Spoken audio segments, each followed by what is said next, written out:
Всем привет, с вами Редгар, и сегодня мы будем обозревать персонажа, а именно Астру. Я расскажу про ее плюсы, минусы, как она себя чувствует в данной мете, и как ее способности можно реализовать хорошо как в матчмейкинге, так и на турнирных играх.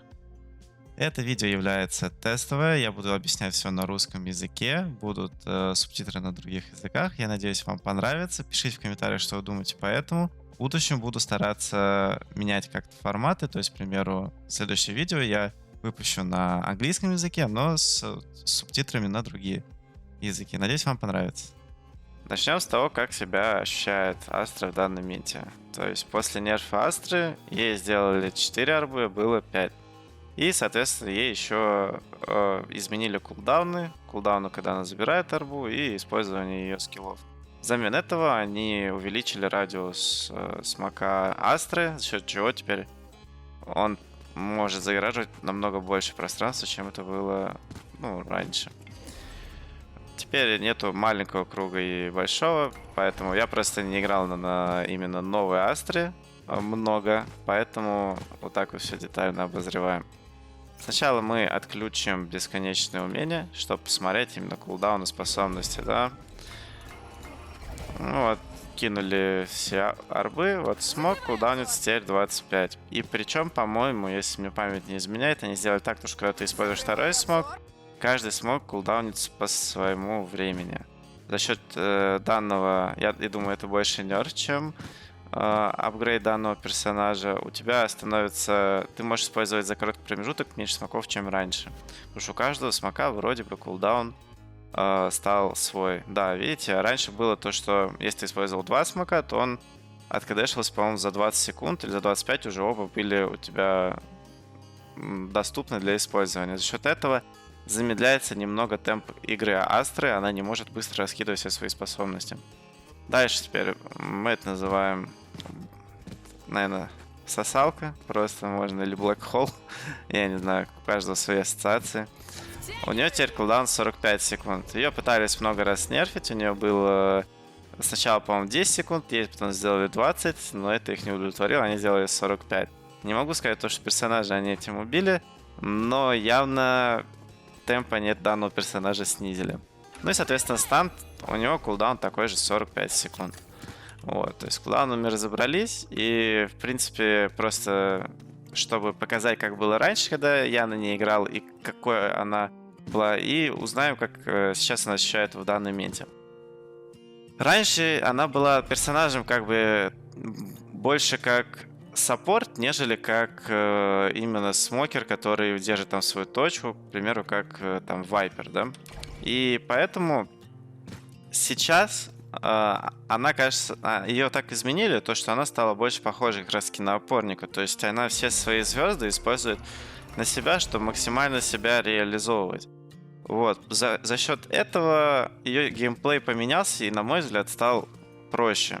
То есть раньше, когда ты забирал там арбу, она откатывалась у тебя там через 10 секунд, а сейчас она откатывается 20, и ты не можешь на коротком промежутке времени использовать много арбов, там фейки и так далее. И за счет этого ты не можешь так часто помогать тиммейтам, как раньше. Поэтому она стала более выглядеть как опорник. Вот. За счет этого, я считаю, ее геймплей стал, как я уже говорил, проще. И поэтому, я думаю, ее уровень, порог ее играбельности, он снизился. То есть раньше я говорил то, что на Астре желательно играть где-то на Даймонде, когда ты можешь помогать своим тиммейтам, и у вас больше общение происходит, да, в команде, то теперь вы можете, мне кажется, брать ее спокойно, начиная где-то там, с любого ранга, но желательно где-нибудь золото, потому что у нее все-таки способности требуют, можно сказать, надо понимать, когда ее вовремя прожимать. Вот. Это как она сейчас чувствует в данной мете. Теперь поговорим о плюсах и минусах Астры. Плюсы то, что она может спокойно застопить какой-то пуш одной обилкой. То есть, когда у вас идет выход, идет раскид, у вас оппонент кидают, вот, к примеру, берем Ascent, там, ревил летит, флешки летят, смоки, там, джетка выдэшивается, часто видите, да, на просцене, когда она дэшится на лодку. И используется одна обилка, и, по сути, человек, который один выбежал, он остается здесь соло на где-то 3 секунды. Потому что никто не хочет выходить в эту обилку, особенно если у вас, например, в паре есть Killjoy, или еще кто, и здесь активируется молик, вы просто отсюда вам тяжело выйти, а если еще и двойной урон, вы в секунду здесь сгораете. Вот. Поэтому она очень хорошо останавливает какие-то фаст-раунды. Потом плюсы у нее еще это стенка, ульта. Ульта у нее очень полезная в плане того, что вы можете облегчить себе ретейк в 2 раза. Вот если мы берем, к примеру, точку А, самая, наверное, на мой взгляд, универсальная ульта у нее это вот такая вот стенка. К примеру, у вас зашли в сайт, поставили уже пачку, и у вас мало способностей, есть мало арбов. Например, у вас одна арба осталась, да, есть ульта. Вы не идете ретейкать с 2 сторон, вы можете все просто пойти с 9, используя вот такую вот стенку, огородив от всего остального, и заходить в сайт. То есть с помощью стенки вы создаете для себя и своей команды, соответственно, пространство для максимально выигрышных, как бы сказать, вы создаете максимально выигрышные ситуации. Вот. Наверное, в данный момент это именно если мы берем защиту, это все ее плюсы. Минусы в защите, как я и говорил, это то, что убрали арбу. Она стала менее, как и говорилось, она больше как опорник, нежели как саппорт, и вы не можете много помогать своим тиммейтам. И, соответственно, то, что вы арбу забираете и сможете использовать ее через 20 секунд, это тоже большой минус, особенно на таких контактных картах маленьких, как сплит, где очень все происходит динамично, быстро, и у вас мало времени, чтобы помочь своим тиммейтам, а так вы еще забираете арбу, ждете 20 секунд, там уже пачку поставили, у вас только когда пачка дотикала до половины, у вас появляются арбы. Но это просто бесполезно. Есть другие аналоги, которые чувствуют себя сильнее на таких мапах. На таких мапах, как Ascent и, наверное, Heaven, мне кажется, Астра до сих пор юзабельна. Вот. Даже несмотря на такие минусы в защите. Теперь перейдем к атаке. В атаке она очень хороша, то что может... Если мы берем тот же самый Ascent, у вас есть 2 смока, которые можно будет использовать моментально, помогать своей команде создавать спейс. Как Brimstone, только у Brimstone есть смоки, только ограничивают территорию, то Астра это может использовать как фейк смок. То есть люди будут думать, что вы, допустим, дали сюда смок, и вы забегаете в него, он рассеивается, а вы уже стоите в середине, и вас просто убивают, да? То есть, там, к примеру, 8 раундов вы давали обычный смок, 1 раз фейк смок, вы неожиданно подловились. Это универсальная механика, которую другие смокеры так делать не могут. Ну, не только Вайпер, но вы всегда слышите, когда она включает и выключает. Это не так неожиданно. Фейк-смок вы распознать так не сможете. И, соответственно, арба, она может быть как пассивная угроза. То есть, когда человек спускается, к примеру, мидл хочет запушить, у него здесь арба лежит. И он уже начинает бояться. А что если там меня спалят, я хочу уйти, а мне вот используют сосалку, и меня просто убивают. Это какая-то такая пассивная угроза. Вот. Это ее плюсы в атаке. Вот. Чем она может... Она максимально спейс создает своей команде. Она не агрессивна, но вот так как она была саппортом, так она и остается саппортом. Это там, к примеру, не Вайпер, который делает промут, и не Оман, который очень агрессивный и может в соло делать какие-то плеи. Вот. Она больше всего как была саппортом, так и осталась саппортом. В этом плане ничего не изменилось. И если говорить еще про плюсы, то у нее ульта также создает много спейса, и вы помимо того, что можете заходить в точки, вы можете еще спокойно фейковать. Вот. То есть для фейков эта ульта идеальна. Множество примеров можете найти на профессиональной сцене, когда используется ульта, используется дрон совы или там ульта Каю, и все, это уже идеальный фейк. Люди в большинстве случаев на это ведутся. Вот, это если говорить про ее плюсы-минусы. Соответственно, количество арбов, то, что уменьшилось, и кулдаун обилок. То есть, по сути, там, к примеру, если вы деретесь за какую-то территорию, к примеру, мы берем точку А, вы в начале раунда, если помните, была мета, то, что кидали вот такую вот звезду. Когда начинался раунд, там давали ревил, давали вот эту сосалку и выходили. Единственный вот минус, то, что это кулдауны. Кулдауны стали еще жестче. За счет этого темп игры в атаке снижается. Если вы вначале используете свои способности, но под них в итоге вы не получаете никакого профита, То есть вы не выбиваете зону, не заставляете оппонентов отдавать обилки, то вы считайте просто так потратили ее способности, и Астра становится, ну, бесполезной, вот, если ее так использовать. Вот, это мы поговорили про плюсы и минусы. Ну, про обилки я вроде рассказал, как их использовать, я расскажу, как использовать их более детально именно для себя. То есть я почему разбираю именно на Ascent, потому что я считаю, уже и говорил, то, что это та карта, где за нее еще пригодный геймплей. И мы разберем именно как опорника. Начнем с Б-сайта. Чем она здесь хороша? То, что у нее, поскольку здесь один выход есть, ну, считает проход, если мы не берем мидл, мы можем здесь спокойно вокруг этой зоны играть. Вокруг этой зоны можно играть по-разному. Если вы играете в дуо, к примеру, с кем-то, ваш геймплей облегчается. Если вы играете соло, вы должны понимать то, что вы должны здесь выживать и использовать свои обилки максимум на себя, чтобы остановить врывы и увеличить свою, можно сказать, выживаемость. Вот, на точке. Поэтому это самая банальная комбинация, когда у вас здесь стоит смог и сосалка на выходе. Самая банальная комбинация.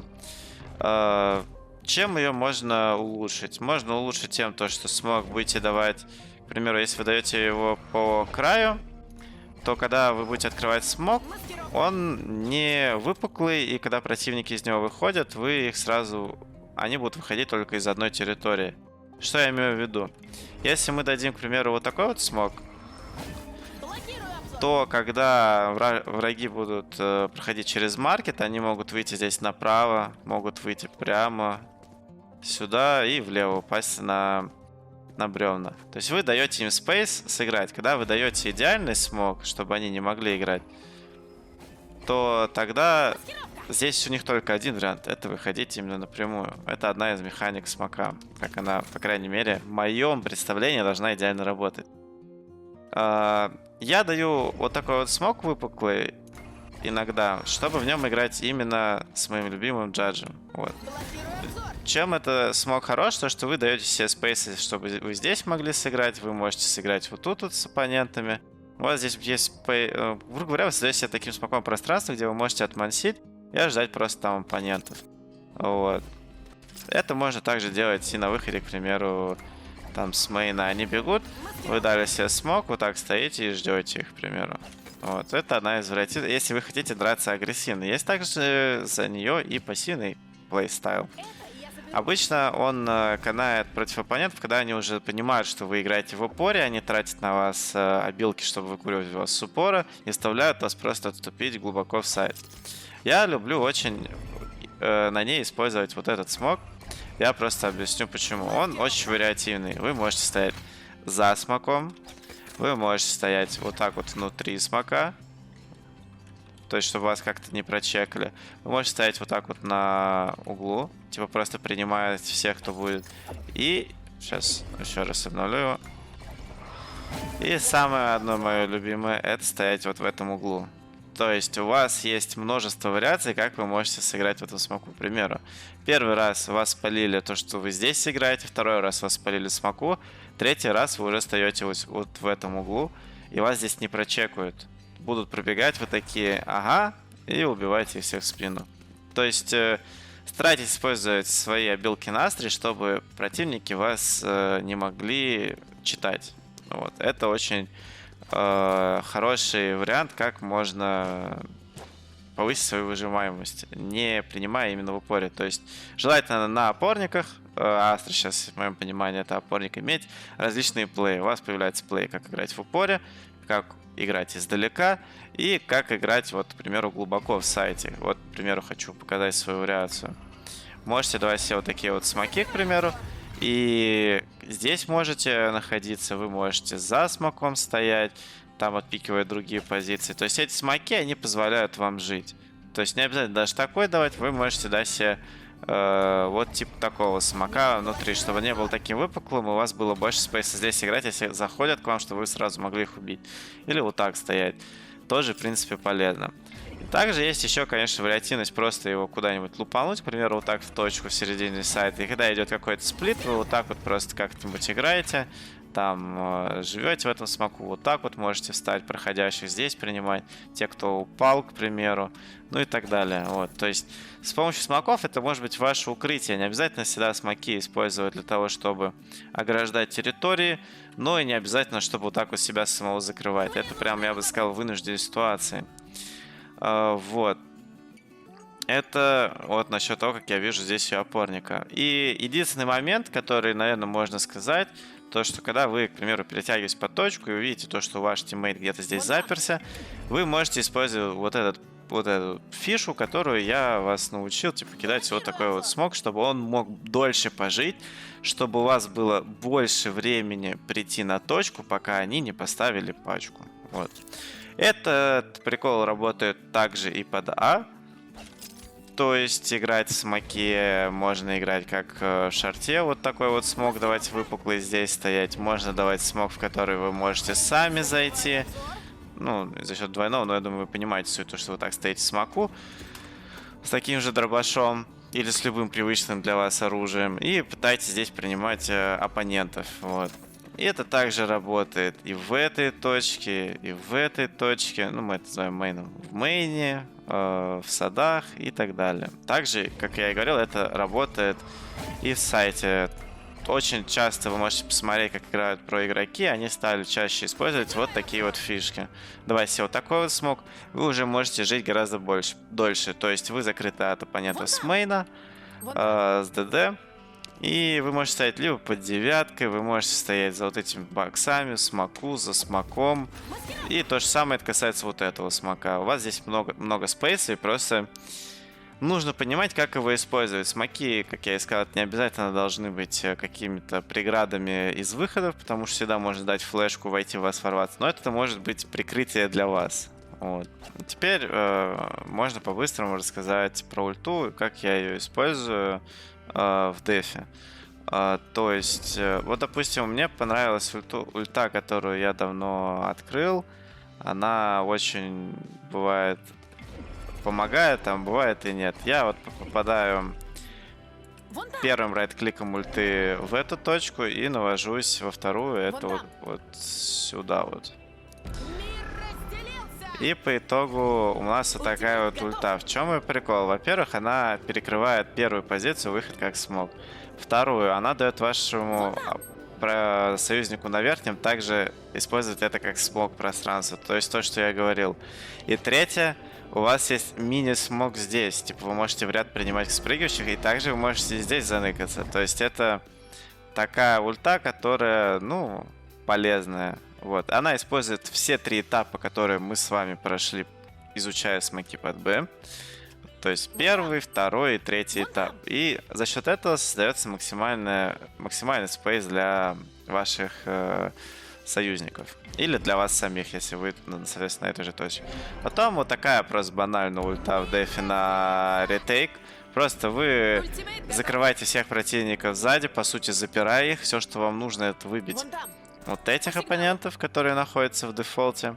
И потом остается последний оппонент, это вот тут. Но вам нужно понимать, если у них есть, допустим, флешка, Каю или Скай, они могут всегда ворваться. То есть это нужно понимать и ожидать всегда, что могут сделать оппоненты. Вот, под такие ульты. И, наверное, самая такая ульта, которая, мне кажется, рассекает всю карту и просто может ввести оппонента в ступор. Это, соответственно, вот так вот она перекрывает ульта под Б. Как мы уже говорили, мидл перекрывает. Она также вот перекрывает шорт, как вот смог, про который я говорил. И также еще амейн. То есть эта ульта, я бы сказал, это больше, чтобы выиграть время оппонентов. Вот вы ставите такую ульту, они такие, блин, а что они делают? Типа, непонятно, надо переждать, мы боимся, а вдруг нас сейчас ворвутся. Вот. Ну и, соответственно, ульта, которую я показывал до этого на ретейке, там, с девятки, это вот эта ульта. Она просто вырубает всех снаружи. Вам нужно просто разобраться с теми, кто по девятке находится, и за генератором. И все. И считайте, это ваш легкий ретейк. Я рассказал про способности Астры, именно как использовать смоки в защите и как использовать ульту. Теперь поговорим про сосалку и стан. Эти обилки, они хороши, мне кажется, в дефе сосалка вот при выходе, как мы уже до этого выясняли. При выходе с узких пространств, вот, она очень хороша и помогает застопить оппонентов, заставить их сменить свой тайминг. Они дали там ревилы ножи, пока это все тикает, вы даете способность в ответ и считайте, вы как бы разменялись. Вот. Теперь проговорим, где эти обилки еще лучше всего подходят. Это ретейки.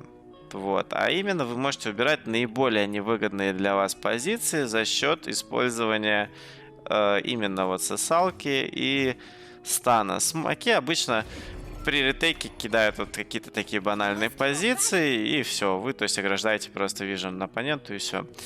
А если мы поговорим про, допустим, ситуацию, у вас осталось 2 арбы, есть ульта.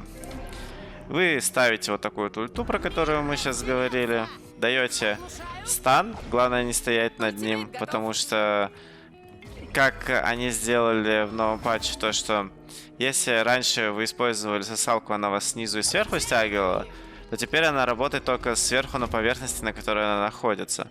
Но если вы кидаете вот так вот снизу, вот эту арбу, то она работает как вот сфера, если вы видите, она вот по краям, вот сейчас обратите внимание, там есть такая маленькая линия, вот, то она дотягивается вот так вот до верха. И то есть, если я буду вот так вот сверху стоять в середине, она меня будет всасывать. Если я буду чуть правее вставать, она меня не будет всасывать.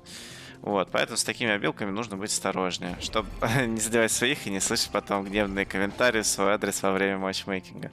Даем, к примеру, вот такие вот 2 обилки. Например, сосалка там и стан, дропаемся сюда жаджем, и вот под ульту, под эти 2 обилки мы производим ретейк. То же самое и на Б-сайте. Основные позиции, если вы выбили вот эту зону, там обычно все дают обилку вот сюда вот смог, и дает вот такие вот обилки. Дают стан от упора, сосалку за бэксайд и выходят. Потому что самая любимая позиция, которую любят занимать на этой карте при постпленте, это вот это называем рыба, дракон и дефолт. Потому что здесь по дефолту ставится пачка. Рыба здесь понятно почему, и дракон тоже по картинке. Ну ладно, это такой краткий экскурс нашей информации. Теперь перейдем к атаке. Эти обилки в атаке очень полезны, когда вы хотите либо фейкануть, либо вы хотите всерьез занять территорию. То есть, к примеру, рассмотрим ситуацию. Оппоненты знают то, что мы часто даем сюда арбу, чтобы использовать сосалку и чтобы занять эту территорию. Верно? Верно. И вы в какой-то один из раундов, вы кидаете также арбу, у вас начинают играть тиммейты, и вы на последней секунде, там, ну, допустим, точнее, в начале раунда, там, на 40-й какой-нибудь секунде, вы делаете вот так вот, кидаете арбу и даете стан, там, сосалку, либо наоборот. И ваши, там, тиммейты начинают играть, там, допустим, Джет просто дэшнулась и ловит здесь чела, который привык то, что вы даете эту обилку, но не ожидал, что вы здесь используете сосалку, он в этой сосалке убегает, и Джетка его может подловить. То есть вы можете приучивать к чему-то оппонентов, они к этому будут приучиваться, и вы можете неожиданно сменить темп вашей агрессии. Вот. Это, как я уже рассказывал про пример смока в шарте. То, что вы даете там 9 раундов смог, а потом в какой-то момент вы даете то, что это фейковый. Вы такие, ага, я сейчас промучусь, а вас здесь смотрят в 3 дула, к примеру, и вас просто здесь убивают. Поэтому на Астре именно в атаке нужна креативность, и коммуникация с командой, чтобы они понимали, что вы делаете. И пункт, вы должны подстраиваться под ваших тиммейтов на ходу, если они с вами не коммуницируют, вам нужно подстраиваться на ходу. Что я имею в виду? Вы, к примеру, холдите точку, точнее точку, поджим, и увидите то, что тиммейты ваши без кола пошли вот так вот шорт. И вы думаете, как им там максимально помочь. Вы просто уже без их слов просто даете им вот там вот такие вот обилки, 2 смока, и вы уже им помогли. Но они просто не общаются, но за счет того, что вы смотрите на минимапу, вы смотрите, что они делают, у вас не особо контактная позиция, вы в ней не так будете ловить часто контакты, вы можете помочь вот так своим тиммейтам. Вот. В принципе, это то, как можно использовать ее обилки за атаку. Именно в обычном раунде. На постпленте это вот то буквально, как я говорил в дефе. Вы можете использовать смоки, не обязательно вот такие вот обычные, чтобы просто перекрыть. Вы можете также использовать вот это прикрытие, про которое я вам говорил, и также и в сайте, чтобы также создать больше времени, чтобы им... Вот это просто вот вы со стороны, если посмотрите, вам дали вот такой смог, и вам просто, ну... А вы уже все способности потратили, когда вы вот выходили из этих вот, из девятки, из дверей.